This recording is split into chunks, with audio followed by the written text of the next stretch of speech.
2026 December ಮಾಸಾಂತ್ಯದಲ್ಲಿ ಬೆಂಗಳೂರಿನಲ್ಲಿ ಜಾಗತಿಕ ಆರ್ಯ ವೈಶ್ಯರ ಶೃಂಗಸಭೆ. ಸುಮಾರು 35ಕ್ಕೂ ಮಿಕ್ಕ ರಾಷ್ಟ್ರಗಳ ಆರ್ಯ ವೈಶ್ಯರು ಮತ್ತು ಉದ್ಯಮಿಗಳು ಭಾಗಿ.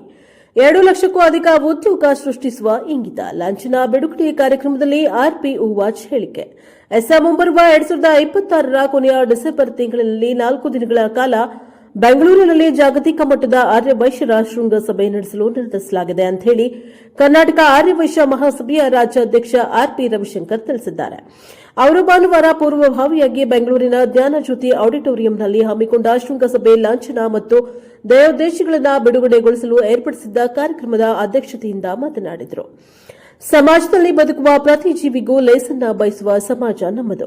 ರಾಜ್ಯದೆಲ್ಲೆಡೆ 90ಕ್ಕೂ ಹೆಚ್ಚಿನ ಸಹಕಾರ ಸಂಘ, 9 ಸಹಕಾರ ಬ್ಯಾಂಕು, 97 ಶಾಲೆ, 287 ಶ್ರೀ ವಾಸವಿ ದೇವಾಲಯಗಳು, 257 ಕಲ್ಯಾಣ ಮಂಟಪ, ಸರಿಸುಮಾರು 1800 ಸಂಘ ಸಂಸ್ಥೆಗಳ ಮೂಲಕ ಸಮಾಜದ ಸಂಘಟನೆ ದೈತ್ಯಾಕಾರದಲ್ಲಿ ಬೆಳೆದಿದೆ ಅಂತ ಹೇಳಿದ್ದಾರೆ.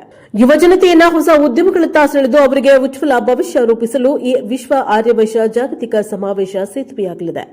ಮುಂದಿನ 10 ವರ್ಷಗಳಲ್ಲಿ ಸುಮಾರು 5,000 ನವ ಉದ್ಯಮಗಳನ್ನು ಆರಂಭಿಸಿ ಅದರ ಮೂಲಕ 2 ಲಕ್ಷಕ್ಕೂ ಅಧಿಕ ಉದ್ಯೋಗ ಸೃಷ್ಟಿಸುವ ಇಂಗಿತ ಹೊಂದಿದ್ದೇವೆ ಅಂತ ಹೇಳಿ ಈ ವಿಶ್ವ ಆರ್ಯ ವೈಶ್ಯ ಸಮಾವೇಶಕ್ಕೆ ಅಂದಾಜು 1.5 ಲಕ್ಷ ಜನ ಸೇರುವ ನಿರೀಕ್ಷೆ ಇದೆ. ಎಂಎಸ್ಸಿಡಿಎಸ್ ಅರುಣ್ ವಿಶ್ವ ಆರ್ಯ ವೈಶ್ಯ ಸಮಾವೇಶದ ಲಾಂಛನವನ್ನು ಬಿಡುಗಡೆಗೊಳಿಸಿದರೆ, ಉದ್ಯಮಿ ಶ್ರೀನಿವಾಸ್ ಸಮಾವೇಶದ ಧ್ಯೇಯೋದ್ದೇಶಗಳನ್ನು ಹಾಗೂ ಎಂವಿ ಗ್ರೂಪ್ನ ಅಧ್ಯಕ್ಷ ಡಿವಿ ಮಂಜುನಾಥ್ ಸಮಾವೇಶದ ವೆಬ್ಸೈಟ್ ಅನ್ನು ಲೋಕಾರ್ಪಣೆಗೊಳಿಸಿದ್ದಾರೆ.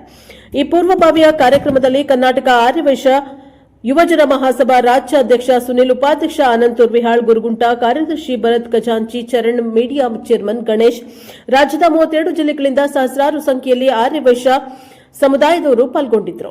ಮುಂದಿನ ವರ್ಷದ ಮಾಸಾಂತ್ಯದ ಈ ಶೃಂಗಸಭೆಯ ಸಮಾವೇಶವನ್ನು ಉದ್ಯಮಿ ಹಾಗೂ ರಾಜ್ಯಸಭಾ ಮಾಜಿ ಸದಸ್ಯ ಟಿಜಿ ವೆಂಕಟೇಶ್ ಉದ್ಘಾಟಿಸಲಿದ್ದು, ಕರ್ನಾಟಕ ಆರ್ಯ ವೈಶ್ಯ ಮಹಾಸಭಾ ಇತಿಹಾಸದಲ್ಲಿ ಈ ಕಾರ್ಯಕ್ರಮ ಹೊಸ ಭಾಷ್ಯ ಬರೆಯಲಿದೆ ಎಂದು ಆರ್ಪಿ ತಿಳಿಸಿದರು. ಬ್ಯೂರೋ ರಿಪೋರ್ಟ್ ಮಲ್ಲಿಕಾರ್ಜುನ್ ತುರ್ವಿಹಾಳ್, ಪ್ರಜಾಪವ ಟಿವಿ, ಬೆಂಗಳೂರು.